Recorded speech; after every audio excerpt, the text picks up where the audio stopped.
मित्रों नमस्कार। अनिल वत्स। कर्क राशि, अंग्रेजी में कैंसर कहते हैं। दिसंबर का महीना किस प्रकार का ये महीना है? आपकी राशि जल तत्व प्रधान है, इमोशनल हैं, भावुक हैं, अच्छे टॉकेटिव हैं, समृद्धि, धन संपत्ति, यश कीर्ति, जीवन के सभी सुखों की इच्छाएं हैं।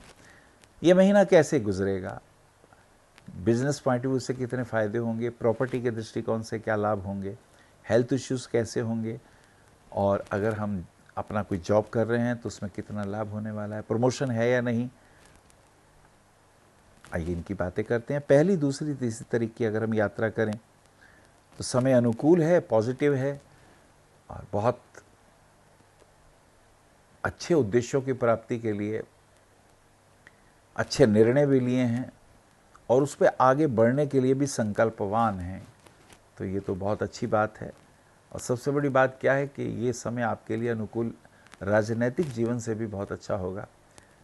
और विशेष रूप से अगर पॉलिटिक्स में इंटरेस्ट रखते हैं तो आगे बढ़ें, और अगर आप स्त्री हैं तो फिर तो और भी सोने में सुहागा है। स्त्रियों की आजकल की दयनीय स्थिति से कैसे आगे बढ़ें, क्या कदम उठाएं जिससे उनके मान सम्मान की रक्षा हो, तो ये पहली, दूसरी, तीसरी तारीख का ये समय बहुत अनुकूल रहेगा। 4, 5, 6 तारीख की यात्रा करते हैं। मित्रों के साथ सहयोग है और राजनीति के क्षेत्र में आगे बढ़िए। यह समय बहुत अनुकूलता से आपकी ओर बढ़ रहा है। हो सकता है कहीं मान सम्मान की प्राप्ति हो, कोई पदवी जीत जाए, कोई इलेक्शन हो तो आप जीत सकते हैं। तो पॉजिटिव एनर्जी बहुत प्राप्त हो रही है और ये समय बहुत अनुकूलता की ओर बढ़ रहा है। मुझे लगता है आपको प्रयत्न करना चाहिए, ये समय अनुकूल है। 6 तारीख को बुध का धनु राशि में प्रवेश हो जाता है। बुध चूँकि आपके व्यय का और पराक्रम का स्वामी होकर धनु राशि में जाता है तो ये संबंधों के लिए, मित्रों के लिए असहजता भी पैदा करता है। भाई हो, मित्र हो, आप कहना कुछ चाह रहे हैं, वो कुछ कहना चाह रहे हैं, वैचारिक मतभेद परेशानियां भी पैदा करता है। तो उससे थोड़ा सा हमें अलर्ट और होशियार होना पड़ेगा, ये आवश्यक भी है।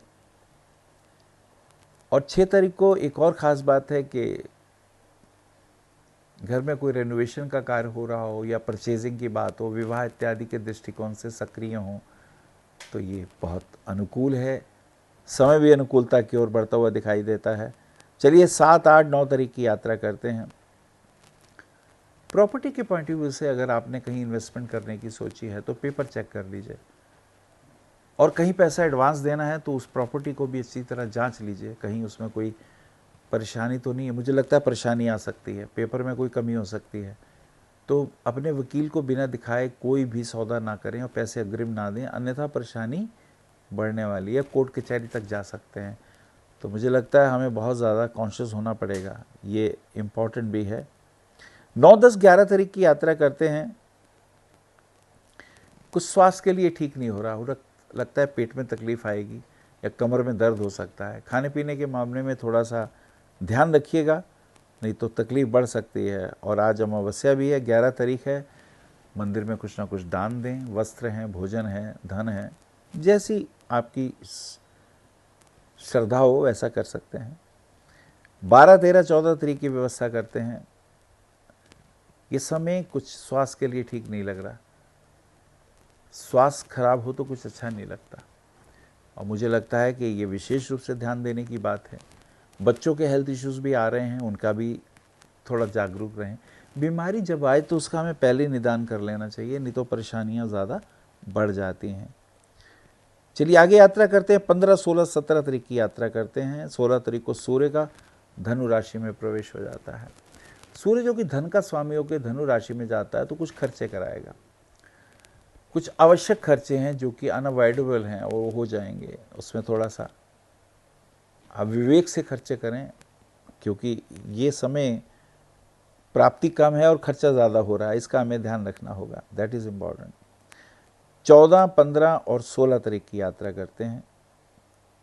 और इस यात्रा में एक एस्पेक्ट अच्छा है, गुरु सूर्य बुध को, बुध आदित्य योग को देखता है।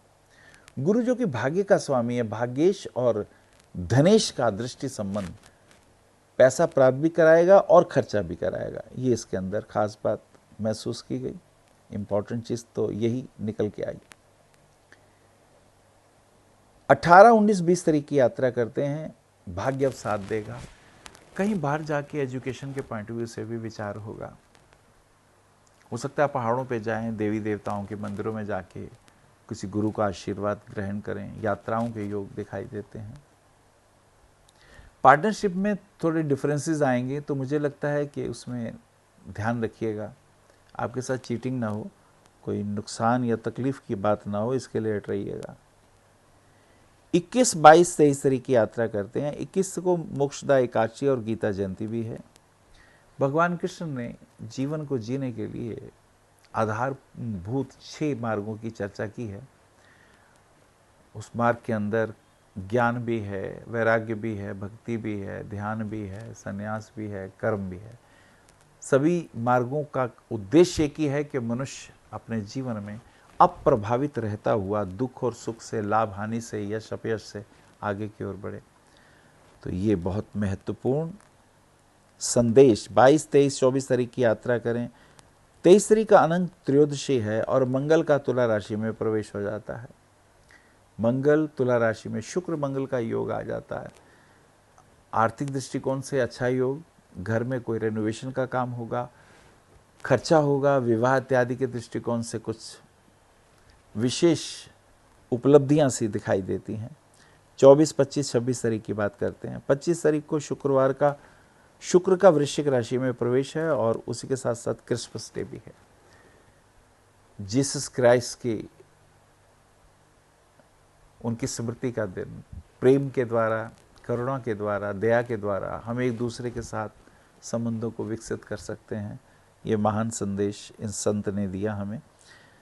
25, 26, 27 तारीख की यात्रा करें तो बुध का मकर राशि में प्रवेश हो जाता है।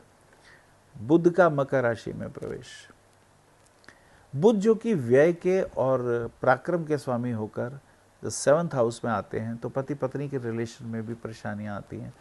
थोड़े हेल्थ इश्यूज भी बनते हैं, स्किन इन्फेक्शन पैदा होंगे पैरों में, घुटनों के नीचे, तो उसका हमें विशेष ध्यान रखना होगा। This is very important. 27, 28, 29 तारीख की अगर हम यात्रा करें तो टीचिंग के पॉइंट ऑफ व्यू से, कहीं प्रवचन हो उस पॉइंट ऑफ व्यू से अच्छी बात होगी, अच्छी वार्ता होगी। आर्थिक दृष्टिकोण से कुछ धन का भी व्यय दिखाई देता है। 30 और 31 तारीख की अगर यात्रा करें तो मित्रों के साथ डिफरेंसेस और विदेश यात्रा के योग भी दिखाई देते हैं। तो कुल मिला के कर्क राशि वालों को अगर मोती रत्न पहनते हैं स्वास्थ्य की वृद्धि होती है, अगर पुखराज रत्न पहनते हैं भाग्य साथ देने लगता है, और मूंगा रत्न पहनते हैं प्रॉपर्टी में लाभ और बच्चों के साथ एक अच्छी आपस में अंडरस्टैंडिंग डेवलप होने लगती है। तो ये योग बहुत इम्पॉर्टेंट है। और इस महीने कर्क राशि वाले कुछ प्रमोशन भी पाते हैं, इज्जत भी पाएंगे, घर इत्यादि मिलने का योग भी बनेगा, आलस्य का परित्याग करना होगा, ये बहुत इम्पॉर्टेंट है।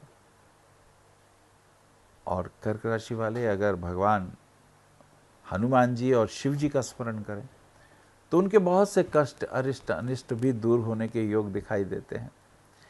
इसी के साथ साथ अगर कहीं पार्टनरशिप में काम हो रहा हो मित्र के साथ तो थोड़ा सा जागरूक रहिएगा, क्योंकि उससे नुकसान हो सकता है और फिर ये नुकसान कष्टदायी भी हो सकता है। और एक पेट में अगर दर्द उठे तो किडनी या गॉल ब्लैडर में स्टोन भी हो सकता है। तो ऐसे में आपको चाहिए पानी भरपूर पिएं, वो ज़रूरी है। शुक्र शनि का योग जब पंचम भाव में आता है और केतु द्वारा एस्पेक्टेड हो तो पेट में दर्द ज़्यादा बढ़ जाए, हॉस्पिटल भी जाना पड़ सकता है। पर मुझे लगता है चिंता करने की ज़रूरत नहीं है। सोमेश्वर भगवान शिव की आराधना करते हुए रुद्राभिषेक सोमवार के दिन पे आप कराएं, ऐसा करने से अरिष्ट अनिष्ट दूर होते हैं। हरि ओम।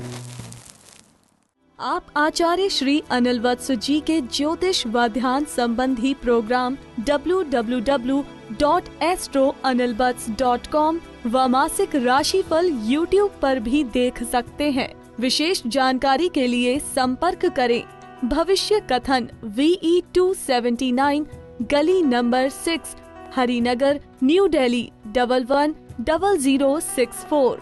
हमारे फोन नंबर है 9891739999 और 9818189993। और 8860063030 और 9810880002।